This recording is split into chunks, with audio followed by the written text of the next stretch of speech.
up and take a look at it.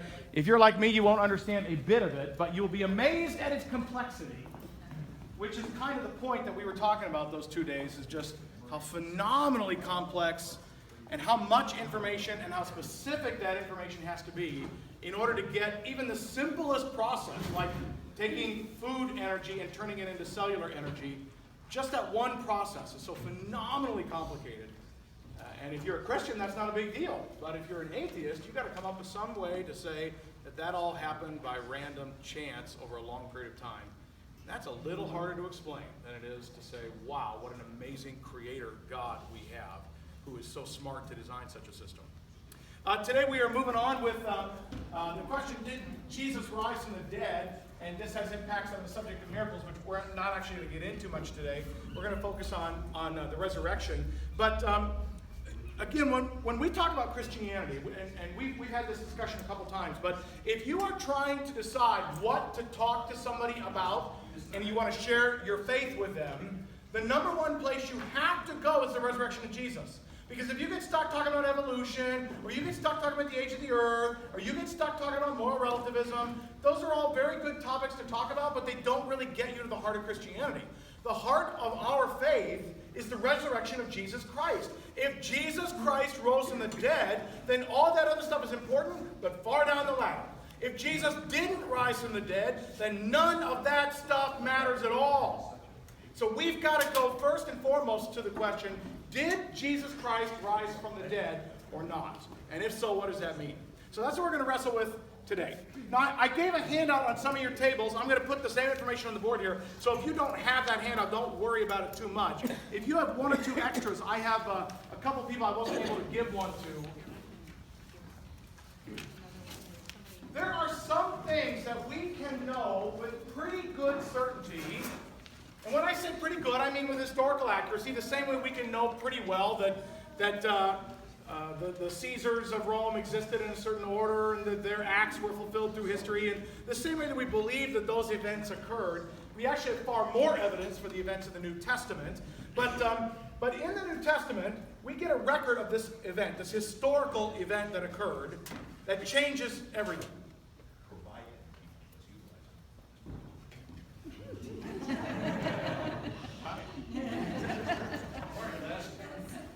So let's talk right now about what we can know reasonably, with reasonable certainty, not based on faith, but just based on the historical record from the New Testament and from the other writings that we talked about the last couple of weeks.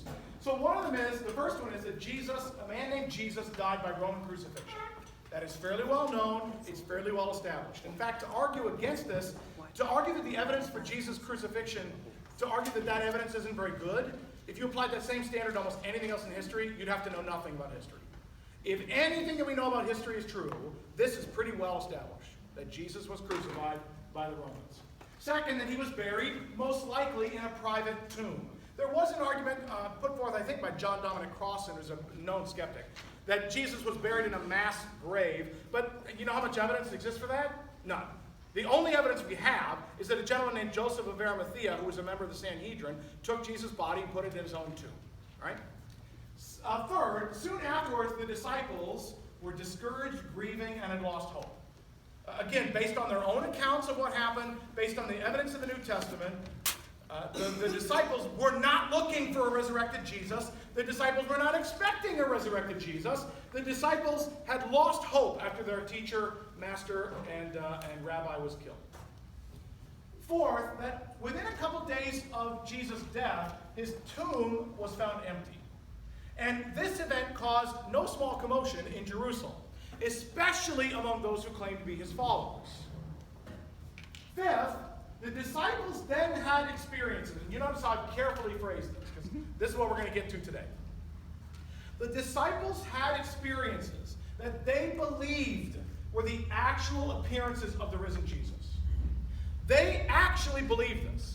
And the reason we know they believed it is because they spent the rest of their lives living it out as if it had happened. Now, it's possible that they were wrong. But you've got to be able to explain why they would have been wrong. Because something has to account for the fact that this wide variety of people all claim that the same event occurred and then spent the rest of their lives talking and ministering to people around the entire Roman Empire about this event that changed their life. Number 6, due to those experiences that they had, what they thought were the appearances of Jesus, the disciples' lives were transformed, and they were even willing to die for their beliefs. We talked a lot about that last week. Number 7, the proclamation of Jesus' resurrection took place very early. It's not like they just started talking about it 30 years later or something. It happened very early, and it happened from the beginning of church history. And that proclamation began in the city of Jerusalem. The disciples' public testimony and preaching of the resurrection took place in the city of Jerusalem, where Jesus had been crucified and buried shortly before. In other words, the place where the event happened, the crucifixion, is exactly the same place where the proclamation of the resurrection began shortly thereafter. It's not like they left, went to some far reach of the Roman Empire, and then started up some story about something that happened 1,000 miles away. In the same town, they started preaching this. And number 9, the central message of the church was and always is. Read the New Testament. Look at the letters of Paul, Peter, James. The message of the New Testament church was the death and resurrection of Jesus. Let me contrast this briefly. This is a little aside, but let me contrast this briefly with, say, the teachings of Muhammad in Islam, where a guy comes along and says, hey, God told me to tell you some things. I've got some teachings to tell you about. Jesus did teach, but that was not the central message of the church. The central message of the church was something had happened, that a man had died, and that man had risen again. And because of that resurrection, everything changed. The disciples did not die for the Sermon on the Mount. Are you with me? They did not die for the parables of Jesus. They died for a historical event that they were willing to go to their graves to defend the reality of. A historical event. Contrast that with, say again, another teaching religion like Mormonism, where there's no event that takes place. It's just, hey, I've got a revelation and I want to tell you about it. It's just some teachings. It's like a Sermon on the Mount. I've got a new message from God, let me tell you about it. The New Testament is not like that at all, because the foundational, rock-solid event of the New Testament is the death and resurrection of Jesus. And what follows then is his teachings. But fundamentally, it's death and resurrection. Number 10, they changed their primary day of worship from Saturday to Sunday, and this happened in every church around the Roman Empire that we have evidence for. These Christians were gathering on Sunday morning everywhere that churches were established. And that James, Jesus' brother and a skeptic before this time, eventually converted, became a believer in Jesus. He became the head of the church in Jerusalem. Again, much after this did not happen immediately. James was a skeptic. He came around eventually. And a gentleman a couple of years later named Saul of Tarsus also became a Christian due to an experience that he also believed was an appearance of the risen Jesus. Again, the appearance of Jesus, not a great sermon that I'd like to tell you all about. They believed that an actual event had taken place that changed all of history, and they were willing to die for that belief. So, with those things kind of in the background, as reasonable assumptions based on what happened throughout history. Again, I have not said to you this morning that Jesus definitely rose from the dead. What I said was that the disciples believed this so much that they were willing to change everything about their lives, and they were willing to go to their deaths over this claim. The question is that claim credible? Did this event actually occur? I mean, we can argue all day about whether the Sermon on the Mount happened, but that's not the point. The question is, did Jesus rise from the dead? How do you account for the disciples' life and change in the absence of that event occurring? So, is the resurrection of Jesus irrefutable? Based on the historical evidence that we're looking at, is this the kind of historical event that if it weren't about Jesus, if it weren't about Christianity, that people would simply accept based on the remarkable evidence that we have? And I want to suggest to you this morning that under any historical evidence criteria, the New Testament passes overwhelmingly. In other words, we don't have as much evidence for any historical event as we do for the resurrection of Jesus and the change in the disciples' life and ministry. No event in history has this kind of support. And because of that, it seems beyond a reasonable doubt that this is true. Unless, and this is a big one, it's what we're going to talk about today, unless maybe the apostles were mistaken or deceived. Can I be honest with you? This is kind of your only way out. It is possible that they were deceived or mistaken. In other words, you can't account for their change in life, their change in culture, their willingness to be tortured and die. You can't account for that unless it happened or they were deceived or mistaken. But something has to account for this radical change in all of these people. Not all at the same time. Saul and James especially happened later on at different times. What accounts for this? There are alternatives that skeptics have used. Most skeptics will agree with the list I just gave you, those 12 things. They don't agree that Jesus was raised from the dead, but they do agree the disciples believed he was. They do agree the disciples taught that he was, but skeptics don't agree that Jesus actually raised from the dead. So I'm going to give you a couple alternative theories, and here's the format we're going to follow this morning, just to get a little discussion going, a little back and forth. I'm going to present to you about 3 or 4 major theories to help explain why the disciples would have done what they did if Jesus wasn't really risen from the dead. And then with that list that I handed out to you, that sheet of paper that's in front of you, you look through that list and think about why does that theory actually not make any sense, given the evidence that we have. All right? Then we'll debrief each of these. So let's start with the first one. The first theory is the hallucination theory. These are actual theories put forward by skeptics about why would the disciples do what they did, since everybody knows nobody rises from the dead. So how would you account for what they did? Maybe they hallucinated it. The disciples only thought that they saw Jesus. This is like divine wish fulfillment, right? They hoped for something so bad that they actually believed it occurred when it didn't. Actually, their experiences were just hallucinations or some kind of wish fulfillment. They were so devastated when their teacher died that they, in some kind of fabricated hope, believed they had seen him. And it gave them a renewed purpose and vision. And they went forth proclaiming the resurrection, but it was kind of just wish fulfillment. All right? What's the problem with the hallucination theory? They all had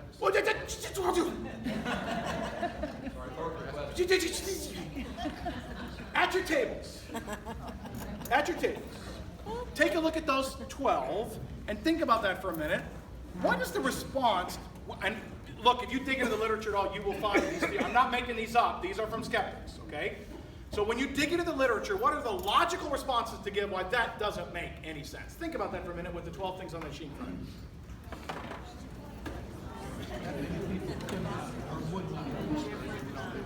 That's right. He appeared more than once. I mean, he appeared to the disciples, then he appeared to Thomas, he appeared to the women, and he appeared to 500. It wasn't just one time they were all. Are they all hallucinating the same thing? That's right. And it wasn't like somebody gave each one of them a mail so they could see the visions. Yeah. Okay, that may be the devil's advocate for that. Why do we have anything other than the New Testament to go by? Is there anything in the history? That is history. Well, It is history. if we don't believe in the Bible, No, it is history. It is history. we keep saying in the New Testament this is what happened. That's correct. Well, Because the New but, Testament is history. okay, Now he went through but that. my argument is, if I'm an atheist or something, I'm not going to believe in the Bible. You have, okay, that's where your faith comes in. You have This, what, you know, you live by faith. you're arguing about whether is it true or not. He went through this conscious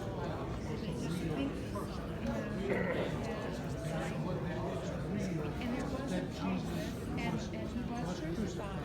But it's real. I believe it's real. I believe in the Bible. I believe in devil's advocate. Is there anything other than I'm just saying, the Bible is history. It is history. I mean, I think All right, let's do a little debriefing the here. Bible is the word of God. You know, that's a matter of faith too. it's nothing, right? Well, then you don't believe. Maybe the disciples only thought Jesus was raised because they were so depressed it was the only hope that would bring them any purpose to their lives, and so they simply imagined it. What's the response to this theory? What do you think? Say that again, Sue. Yeah, so one problem is hallucinations happen to individuals, for sure, but a bunch of people? All claiming the same thing? How do you do group hallucinations? Right, this is the major problem with the hallucination theory. All right, one or two of them, maybe they talked each other up, they got each other all worked up, but the 12 of them, Saul of Tarsus, James, the women at the, I mean, how do you account for all of these different people with the same story, who are all willing to be persecuted for it? Yeah, Thomas later on in the upper room. I mean, different times, different places. They don't all have the same story. We were all sitting around feeling depressed, and then Jesus arrived, and we all felt better and proclaimed the resurrection. You got some that are skeptics, some that aren't buying it, some that hear it once but have to hear it again, some on the road to Emmaus, some who don't convert for years later. Yeah, what else? Steve? We're talking here about there is the possibility of a mass hallucination, and we've seen instances in our own lives here where mass hallucinations have occurred and with a devastating effect. Okay. But those were all very local. They were contained within and basically in the presence of the instigator of their hallucination.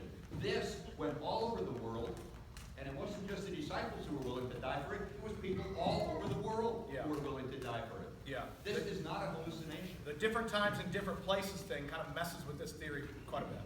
That's right. What else? A couple other big ones here. We're using this list, the fact that the tomb was empty. That's your another problem. So if they're hallucinating it and they start walking around Jerusalem saying, "He's alive! He's alive!" It's pretty easy to go to the tomb and pull the dead body out. That's not hard to do. In fact, the Romans would have had it in their best interest, since they're the ones who claim they killed him. They look awfully foolish, like they can't get the job done. The Jewish authorities, it would have been in their best interest to say, "Stop this nonsense. He's dead, and here's the body."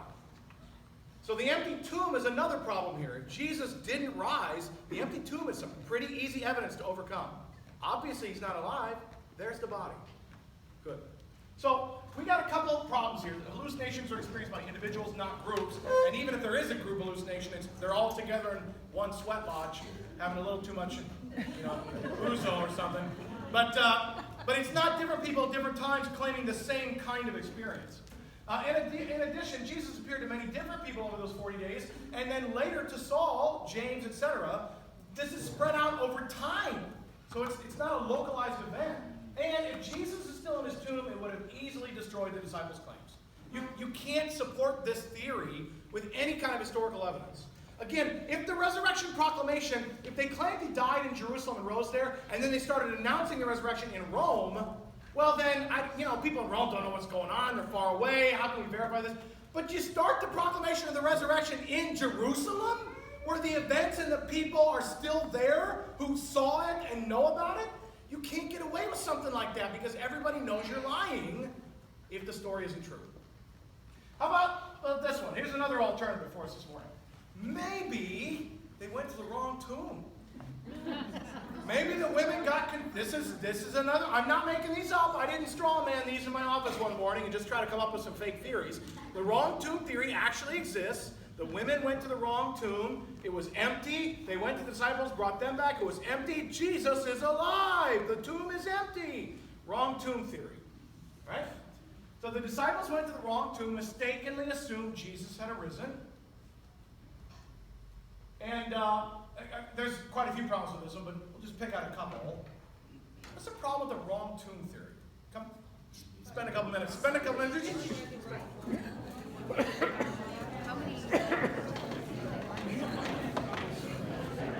had been there the day before.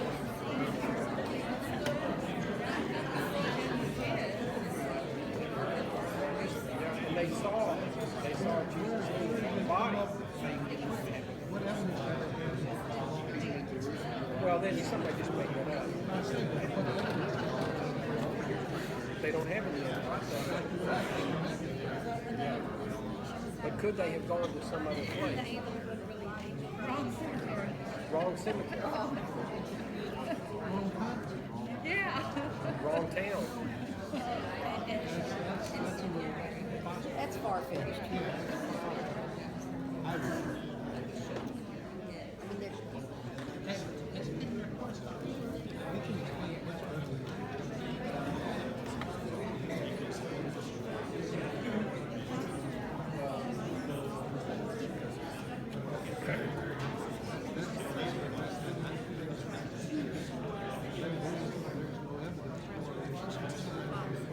But we have to get think what she's saying. All right, what do you got? Is there another book?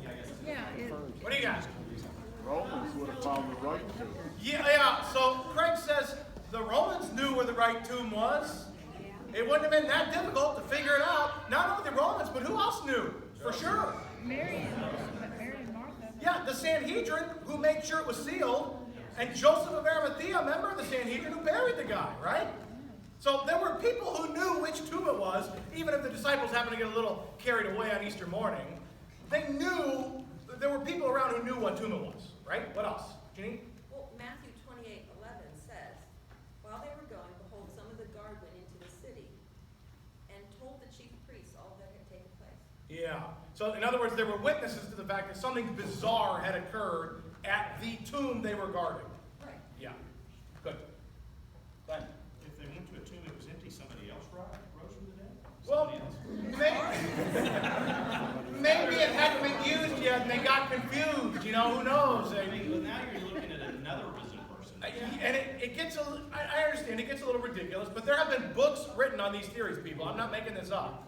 There are books written on these theories, okay? Pat? Didn't the women that discovered the empty tomb in the first place, didn't they go to the tomb days prior to that, you know, for prayer or part of their mourning? I mean, was that the first time? I don't know of any evidence for that. They might have, I don't know. Because the previous day would have been a Sabbath until sundown, which is why they had to get him in the ground by Friday at sundown, and they weren't allowed to do any work on Saturday. But yeah, think about the women in the tomb for a minute. What happens with the women in the tomb? His garments. What's that? The garments. Yeah, the burial stuff is still in there, right? So now we're back to Glenn's argument. Okay, it wasn't Jesus. If it was the wrong tomb, it's somebody else's burial stuff in there. We still got a resurrection we got to deal with, or a stolen body, or something like that, right? Yeah, the accounts of the angelic visitor, right? And maybe they imagined it, you know. We'll combine the hallucination and the wrong tomb theory, right? Matthew 27, verse 61, where Jesus is buried, Mary Magdalene and the other Mary were there, sitting opposite the tomb. So the women knew where the tomb was. Good, thank you for that. That's what Pat was referring to, and I couldn't remember that. Thank you for that. Good. All right? So it wouldn't account for any of the appearances afterwards. Yeah, that's actually the really big one here. So Joseph of Arimathea and the Roman government knew which tomb was correct. It would have been very easy to correct this problem. If Jesus was still in his tomb, it could easily have been proven. Again, there were people who knew where it was. And this is the big one. I want you to think about this for a minute. Did the empty tomb convince the disciples that Jesus was alive? No, it was Jesus. You remember what the disciples said when they first saw the empty tomb? Except maybe John. In John's gospel, it says he believed, although what kind of belief, we don't really know. But the disciples were not actually convinced by the empty tomb. What convinced them?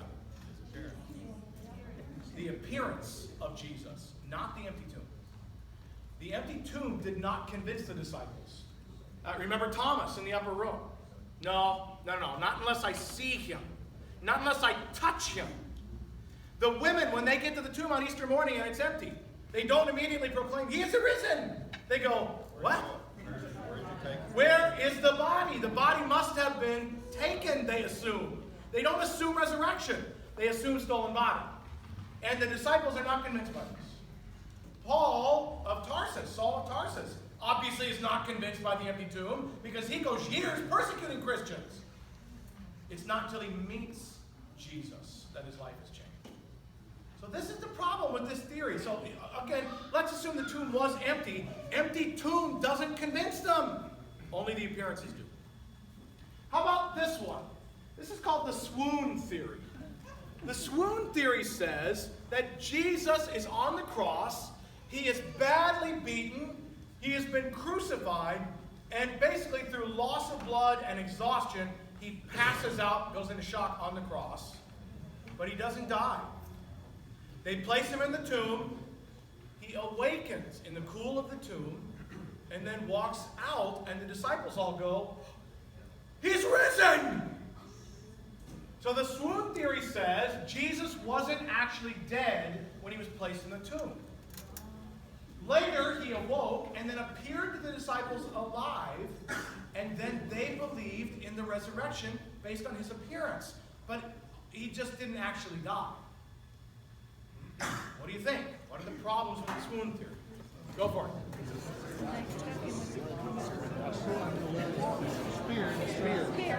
Walk out that tomb because that tomb was sealed. Tomb was sealed. If you just the man and he couldn't push the stone away. This thing was hurting. The women were wondering how they were in the stone.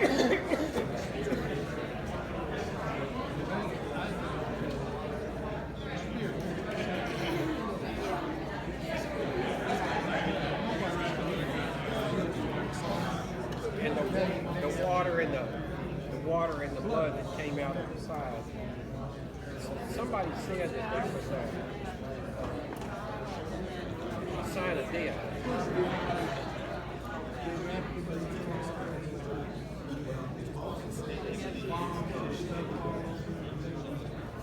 That's right, all those pretty people came in the body. That's right. And did bury him.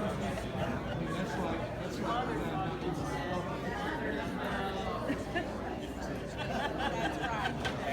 Even our critics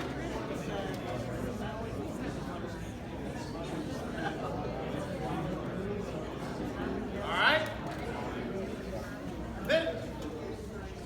This, again, most of these seem kind of silly. I know they do. The reason they seem silly is because what people are trying to do is explain away something that historically has a ton of evidence. What could account for the evidence other than the actual event that people claim happened? And the only theories tend to be somewhat ridiculous. So what's the problem with the swoon theory or the Jesus wasn't really dead theory? There's a bunch of them. What do you got, Janine? Romans knew how to crucify people. This is a pretty good one. The Romans, they were good at a lot of things, and one of them was killing people. They were really good at it. They didn't make a lot of mistakes. All right, Scott? It's kind of like Monty Python, it's only a flesh wound.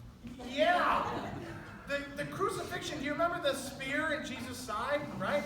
And why did the disciples do, I mean, not the disciples, why did the Romans do that? To make sure they're dead, right? The guy looks dead, I'm not sure, just in case, spear to the side.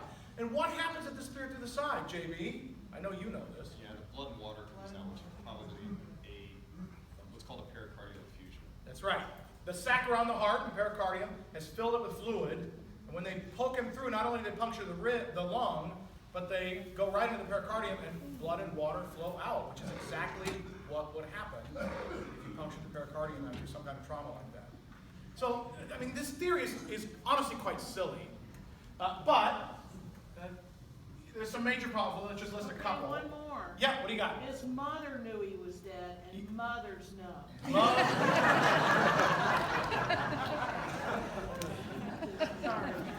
Mom knows best. That's good. I like that.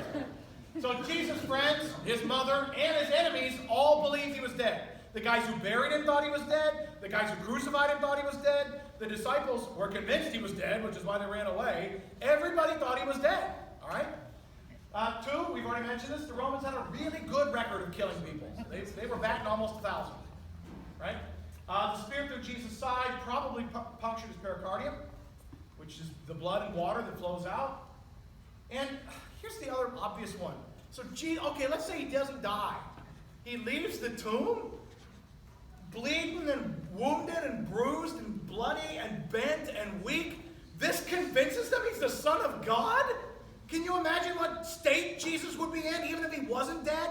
He leaves the tomb in the state the Romans left him in, and this convinces the disciples that God has raised him, and this is the powerful Son of God? I don't think that's the conclusion they would. Jesus, let's help you. Boy, this guy needs help. We need a doctor. This is not triumphant. This is, boy, that was a close one. Let's get out of town quick. If he was in that condition, how could he move the stone? You got other problems, like Joseph of Arimathea and those who buried him had wrapped his body in linens, so the weakened, barely alive Jesus somehow escapes his mummy-like wrappings and then moves the stone? I mean, the absurdities begin to pile up very quickly, right? And folds them nicely. Yeah, and then folds them. His mother taught him well. How about this one? This is the one that shows up in the New Testament. The disciples stole the body. They were humiliated. They'd spent 3 years wasting their lives following this guy, who then is killed. They start to say, you can imagine Peter, right? Peter says, wait, guys, I got an idea. If we pull this one off, they'll name churches after us. So the disciples steal the body, sneak in, somehow get past the Romans and move the stone. They go in, they steal the body. And the New Testament church then is based on a lie that the disciples created. They made this up because they were so humiliated and had wasted so much of their lives after this guy that they couldn't go on with that kind of life. So they make up a story to make themselves famous or whatever. All right? What's the problem with the stolen body theory? Wrestle with that for a minute. Well, not only that, if I would have been a disciple, I would have They did. They ran away naked from Well, I the knew garden for- facility. for years, I wouldn't have been coming back the rest of my life.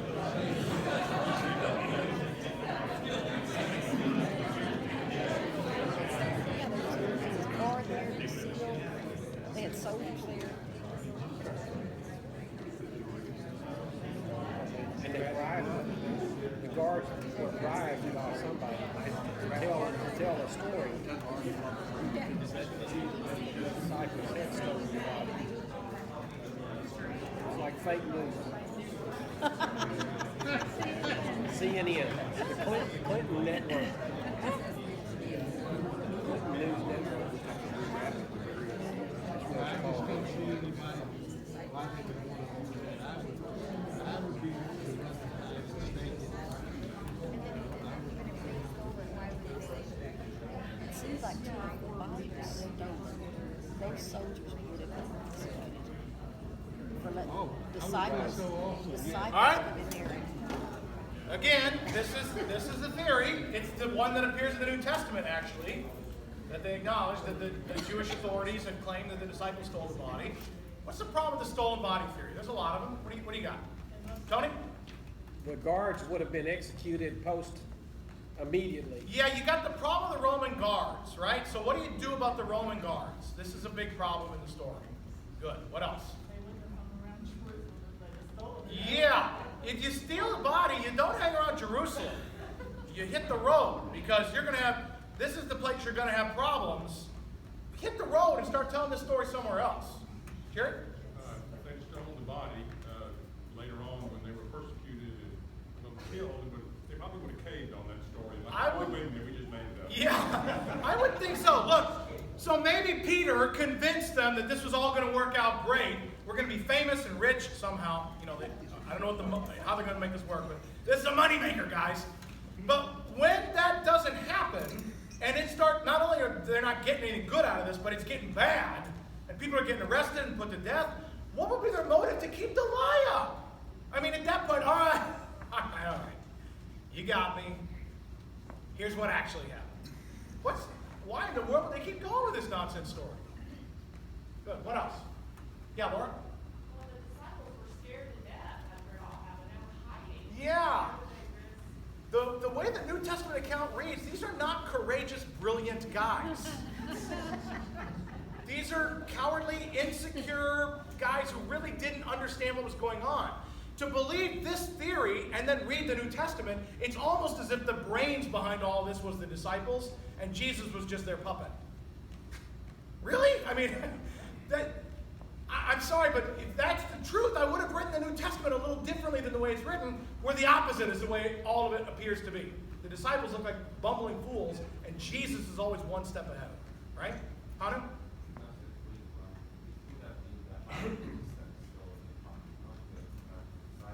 Could have been what? The high priest stole the body. Well, again, you got a problem of motive. Why would the high priest do that when that works against them? Yeah, they wanted to kill Because then the disciples go out and say, see, he was the righteous one. So maybe the Romans stole. Again, what's the motive? I mean, if you're going to suggest a theory, you got to have a motive. At least the disciples, you could say, had a motive. Maybe they were hoping to get famous or something out of this.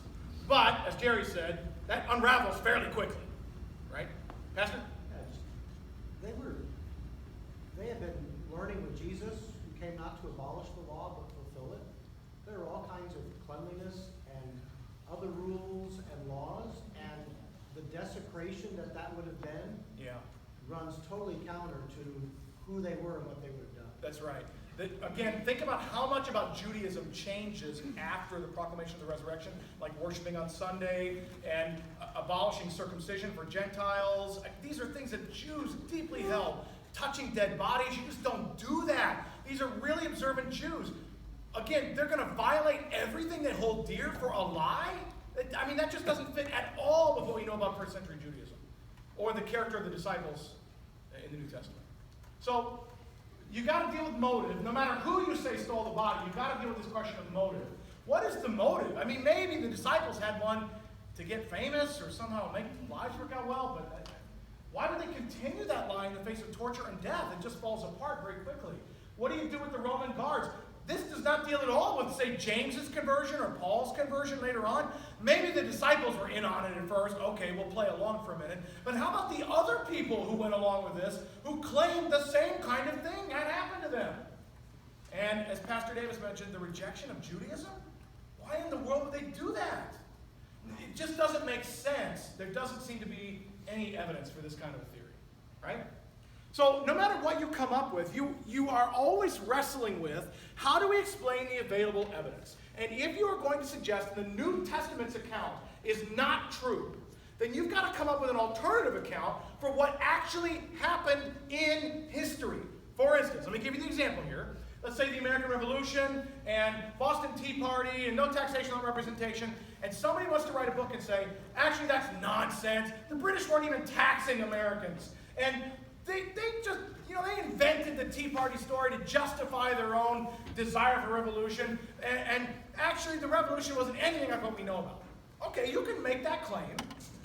Then what's your alternate explanation for why the American colonies rebelled against the British? If it wasn't taxation and oppressive government and the desire for representation, what was it? Why did they do this? Because we know a historical event happened. What was the account of that event if you're going to suggest that the accepted account is not true? You got to have a theory. You got to be able to support it. And the alternative theories make far less sense than the one that the New Testament actually reports. Even though the New Testament is reporting something phenomenal, that a man died and came back from the dead. That's a phenomenal story.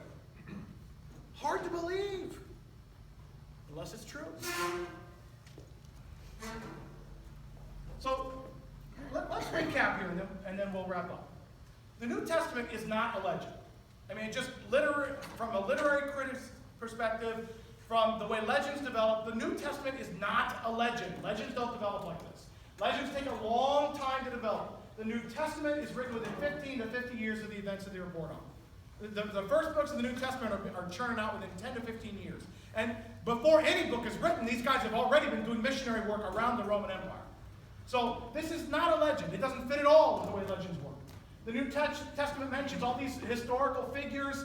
The storyline is corroborated by non-Christian sources. We've gone through this evidence the last couple of weeks. The New Testament's not a lie. If it was a lie, what's the motive? I mean, this is the issue of motive. The New Testament accounts don't line up well enough to be a made-up story. If they all got together and colluded, then the accounts would all line up really well. We wouldn't have any problems. The New Testament events and references could be investigated by those still alive. And nobody comes forward and says, here's the body. Nobody comes forward with any evidence to the contrary. The martyrdom of the apostles should remove any doubts that this is a hoax, as we've already discussed at length. And the New Testament doesn't seem to be an exaggeration. The New Testament writers were very accurate with dozens of confirmed historical details.